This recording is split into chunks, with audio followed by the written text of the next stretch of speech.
ज्या ज्या लोकांनी मनोज जरांगेंना पाठिंबा द्यायला मुंबईला गेले, आमदार खासदार, त्या माणसांनी ओबीसी आरक्षणाबाबत आपली भूमिका जाहीर करावी, त्यांच्या पक्षाने जाहीर करावी।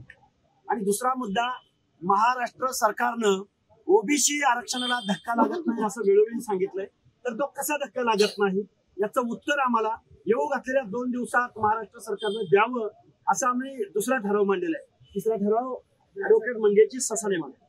या संदर्भामध्ये गेल्या 2 ते 3 दिवसापासून मुंबईमध्ये मनोज जरांगेंचं जे आंदोलन चालू आहे आणि ओबीसी मधून आरक्षण देण्याची मागणी त्यांची होतीये आणि त्यांना पाठिंबा द्यायला सर्व पक्षीय आमदार खासदार तिथं उघडपणे भूमिका घेतात आहे।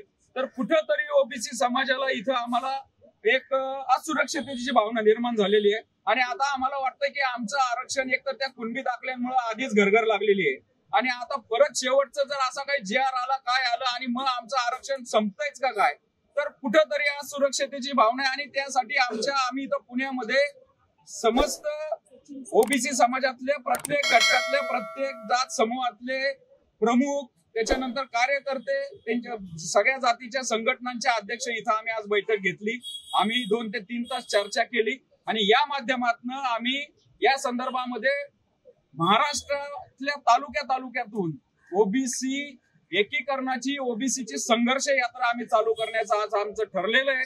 आता या संदर्भामध्ये आमचे वरिष्ठ मार्गदर्शक मग भुजबळ साहेब असतील, प्रकाश अण्णा शेंडगे असतील, पडळकर साहेब असतील आणि इतर पण आमच्या काही संघटना आहेत, काय आमचे बांधव आहेत, यांच्याशी चर्चा करून आम्ही या संघर्ष यात्रे संदर्भामधले 2 दिवसामध्ये आम्ही तो कुठनं सुरुवात करायची, कोणत्या तारखेला सुरुवात करायची या संदर्भामध्ये आम्ही तो रूट ठरवू, आम्ही ती तारीख ठरवू। तर या सगळ्या याच्यातनं ओबीसीच्या आरक्षणाचं संरक्षण करण्याची आता आम्ही हा एल्गार केलेला आहे, ही वज्रमूठ केलेली आहे। मुळामध्ये सर्व पक्षीय आमदार खासदार पक्षाचे प्रवक्ते हे जर मनोज जरांगेंना सपोर्ट करतात तर त्यांच्या मागणीला त्यांचा सपोर्ट आहे का? ओबीसी मधनं आरक्षण कसं देणार आहे? मग 10% SCBC आरक्षण हे कोणतं? मग EWS आरक्षण सोडलंय का?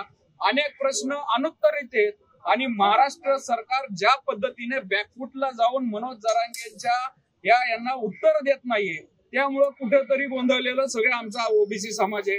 मुळामध्ये आमच्या विद्यार्थ्यांचे ऍडमिशन, आमच्या नोकऱ्या, आमचे स्थानिक स्वराज्य संस्था आता निवडणुका आलेल्या आहेत, आम्हाला 56,000 जागा त्याच्यामध्ये मिळतात, पण मुळात 10 ते 15 वर्षात कुणबी दाखल्यांनी ते आमच्या जागा निम्म्याने कमी केलेल्या आहेत आणि आता या ज्या घातलेल्या स्थानिक स्वराज्य संस्थांच्या निवडणुका आहेत, मग त्याच्यामध्ये परत आमचे काय हे असेल, आम्हाला कुठं प्रतिनिधित्व मिळेल का? आम्हाला उमेदवार दिल्या जातील का? राजकीय पक्ष तिकीट देताना ओरिजिनल ओबीसींना तिकीट देणार आहेत का? या डुप्लिकेट जे दाखले आता निवडणुकीच्या तोंडावर घेऊन आलेले त्यांना देणार आहेत? हे सगळे आमचे प्रश्न आहेत। या प्रश्नाबाबत सर्व पक्षांच्या नेत्यांनी, पक्षाच्या प्रवक्त्यांनी उघड भूमिका, ती पण जाहीर आणि ती पण पब्लिश करून आमच्या महाराष्ट्रासमोर ओबीसींसमोर आणली पाहिजे। अन्यथा येणाऱ्या या स्थानिक स्वराज्य संस्थांच्या निवडणुकांमध्ये आम्ही स्पष्ट आणि रोखठोक भूमिका घेणार आहोत। या संघर्ष यात्रेच्या माध्यमातून आम्ही गावगाड्यातला अलुतेदार बलुतेदार मायक्रो ओबीसी आम्ही सगळ्यांची मोड मानणार आहे आणि आम्ही तेवढीच ताकद दाखवू। सरकारला पण आमचं काय म्हणणं आहे याची दखल घ्यावी लागेल। आंदोलनाचं स्वरूप काय असणार आहे?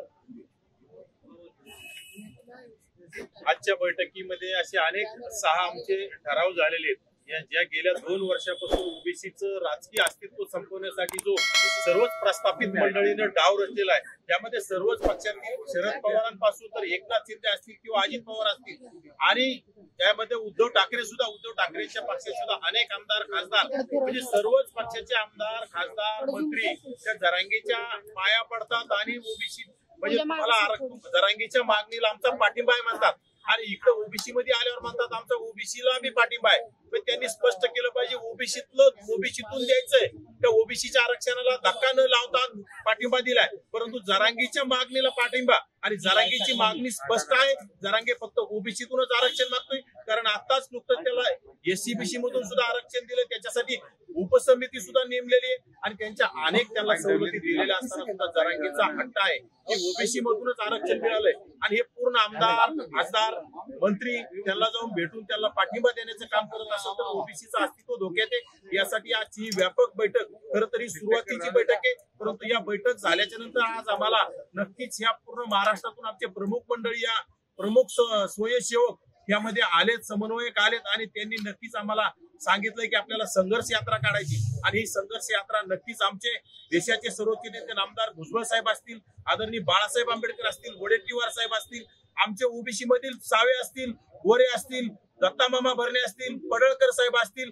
आमचे पंकजाताई मुंडे असतील, धनंजयजी मुंडे असतील, या सर्व आमच्या आणखी काही जे ओबीसीचे आमदार मंत्री असतील यांची आम्ही भेट घेणार आहोत आणि या सर्व नेत्यांचे चर्चा करून आम्ही संघर्ष यात्राची तारीख सुद्धा लवकर जाहीर करू आणि ही संघर्ष यात्रा या राज्यामध्ये 55 ते 56% असणारा ओबीसी समाज म्हणजे तुम्ही जरांगेच्या 12 ते 15% असणाऱ्या जरांगेच्या आंदोलनाला तुम्ही घाबरता आणि जर त्या आंदोलनाला घाबरून जर राज्य सरकार ओबीसीच्या पाठीत खंजीर खुपसत असेल तर या 55% ओबीसींची संघर्ष यात्रा माळेगावच्या खंडोबाहून तर ती मुंबईपर्यंत जाईल आणि ती राज्य सरकारला झेपणारी नसेल। कारण आम्ही आजपर्यंत बघतोय राज्य सरकारमध्ये तत्कालीन मुख्यमंत्री एकनाथ शिंदे मागचे त्यांनी आम्हाला असंच ओबीसीच्या आरक्षणाला धक्का न लावता आम्ही आरक्षण देतोय, ओबीसीला कुठलाही धक्का न लावता त्यांनी आमच्या 58 ते 59 लाख बोगस कुणबी नोंदीद्वारे ओबीसीच्या पाठीत धक्का नाही बुक्का घालण्याचं काम केलंय। त्या माध्यमातून आम्ही नक्कीच हे ओबीसी मध्ये जनजागृती करून येणाऱ्या स्थानिक समिती येऊन भेटली जरांगेंना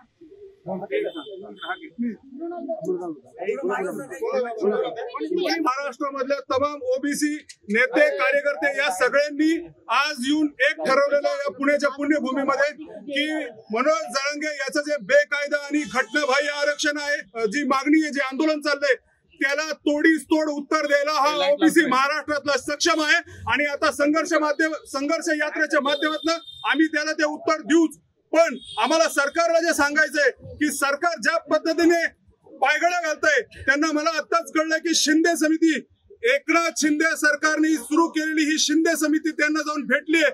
मला खरं तर कळत नाही की त्यांनी जे दाखले द्यायचे किती प्रकारचे दाखले, ही एसटीला सवलत नाही, एसटीला सवलत नाही, ओबीसी व्हीजेएनटीला सवलत नाही, फक्त एका समाजासाठी तुम्ही दाखल्याच्या वर दाखले वाढवत चाललेला आहात आणि 6च्या महिने शिंदे समिती 6 महिने एक्सटेन्शन घेऊन असे काय नवीन पुरावे क्रिएट करण्याचं काम करते, कारण पुरावे तुमच्याकडे नाहीयेत हे सिद्ध होत आहे। दुसरी गोष्ट म्हणजे सरकारने यांना वंशावळ वाढीसाठी बनवण्यासाठी पण सरकारी समिती नेमली आहे। मला खरं कळत नाही या महाराष्ट्रातल्या किंवा देशातल्या एसटीला त्याची वंशावळ स्वतः बनवायला लागती, एसटीला त्याची वंशावळ स्वतः बनवायला लागती, ओबीसी व्हीजेएनटीला स्वतः वंशावळ बनवायला लागती, पण या समाजाला त्यांची वंशावळ बनवता येत नाही का बनवता येत नाही? तुम्हाला माहिती नाही का तुमचे पूर्वज कोण होते? त्यामुळं शिंदे समितीने जे केलंय हे बेकायदा काम आहे। शिंदे समितीला कुठला आर्थिक आधार नाही, कुठलाही कायदेशीर आधार नाही, कुठलाही घटनात्मक आधार नाही। त्यामुळं आमचं या सरकारला मागणं आहे की तुम्ही मराठा समाजाचं काय मागणं असतील ते मान्य करा, तुम्हाला काय करायचं ते करा,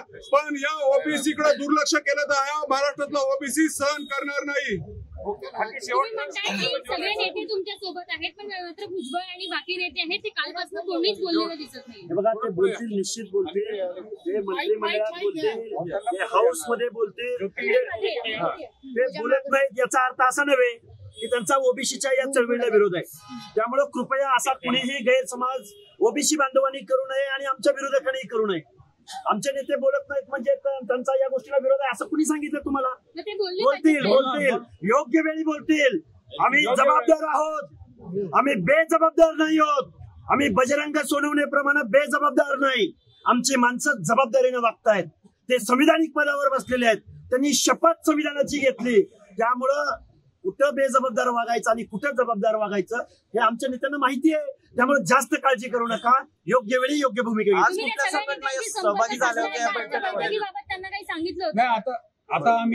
आता आम्ही आजची जी बैठक झालेली आहे आपल्या मीडियाच्या माध्यमातून समजेलच, पण आम्ही या संदर्भामध्ये अधिकृतरित्या त्यांच्याशी संपर्क साधू, जी काय आमची चर्चा झाली त्या चर्चेचा सगळा सारांश आम्ही त्यांच्या कानावर घालू आम्ही त्यांची भेट पण घेणार आहोत आणि ही संघर्ष यात्रा कशा पद्धतीने काढावी त्याचं मार्गदर्शन आम्ही नक्कीच त्यांच्याकडून घेणार आहे, कारण की त्यांच्या मदतीची आम्हाला नक्कीच गरज असणार आहे. मार्गदर्शनाची गरज आहे. कुठल्या होत्या संघटना तुमची? किती संघटना बघा होत्या? आजच्या संघटना आहे बघा, बघा संघटना आमच्या जातीच 400च्या पुढे आहे. त्यामुळे जातीची संघटना बघितली तर आमच्या 400 संघटना आहेत आणि कुठल्याही अरे नावं मी वन टाइम सगळ्या संघटनांची नावं सांगा जे आज उपस्थित होते. सगळ्या संघटनांचे पदाधिकारी आहेत. तिथं 12 बलुतेदार संघटना आहे, समता परिषद आहे, यशवंत सेना आहे, नाभिक संघटना आहे, गोंधळी संघटना आहे, बंजारी महासंघ आहे, सोनार सुवर्णकार येऊन गेले सगळे. अरे किती सांगू, 450 जातींच्या संघटना सांगू का तुम्हाला? वंचितचा पाठिंबा आहे. समिती ज्यावेळेस आली होती मनोज जरांगे यांना भेटायला त्यावेळेस त्यांनी 2 मागण्या ठेवल्या होत्या की सातारा संस्थानाने हैदराबाद गॅजेटियर पुरीच लागू करा. तर अरे गॅजेटियर मध्ये महसुली नोंद असली म्हणजे मराठा सामाजिक मागास आहे असं कुणी सांगितलं? नाही, आणि मुळात गॅजेटियर्सचा अभ्यास मी तर म्हणतो त्या जरांगेपेक्षा मी तर जास्त केलेला आहे. माझ्याकडे 20 ते 22 गॅजेटियर्स आहे.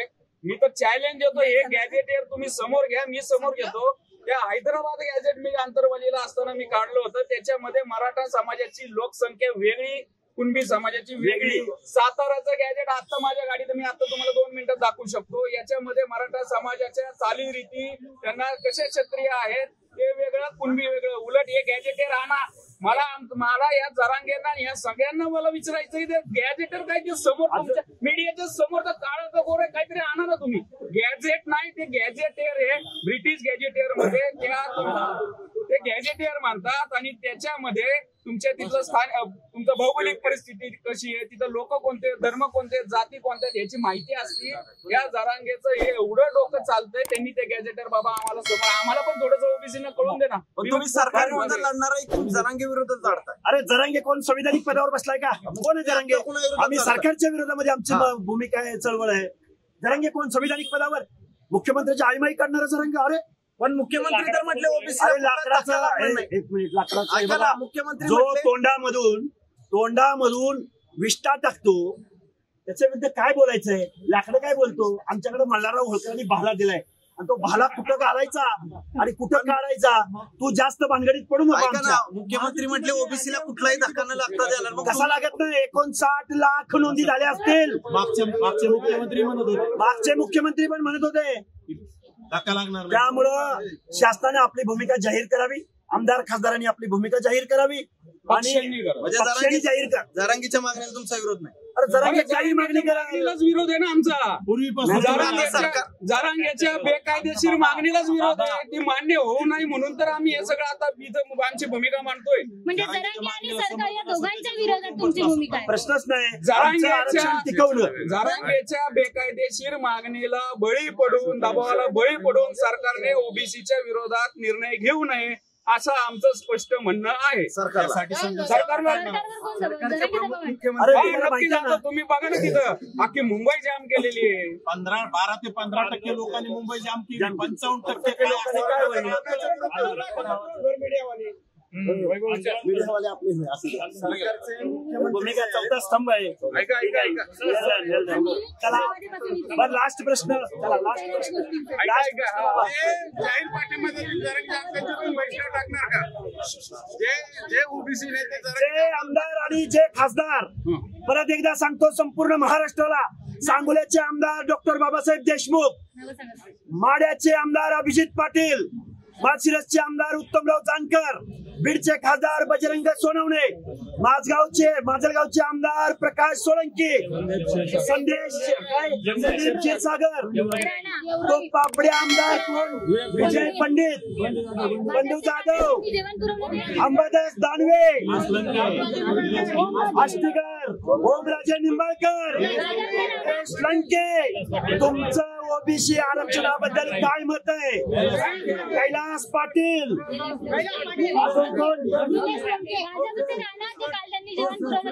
सुरेश धस, तुमचं ओबीसी आरक्षणाबद्दल काय मत आहे ते सांगा. नाहीतर या आमदार खासदारावरती ओबीसी बांधव त्यांच्यावरती बहिष्कार घालतील, बायकॉट करतील. पापड्या झाला की राज्याचे मुख्यमंत्री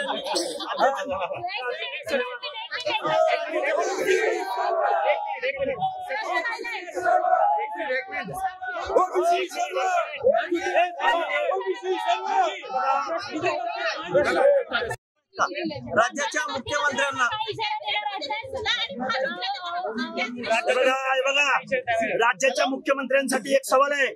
फक्त सभामध्ये भाषणामध्ये ओबीसी डीएनए आहे म्हणून चालणार नाही.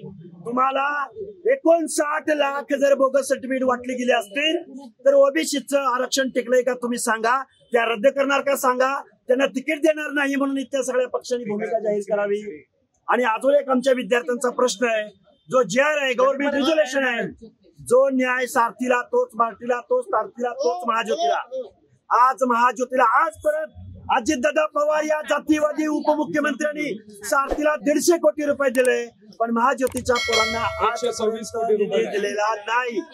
निषेध व्यक्त करतो आम्ही अजितदादा पवारांचा जातीवादी उपमुख्यमंत्री. 126 कोटींची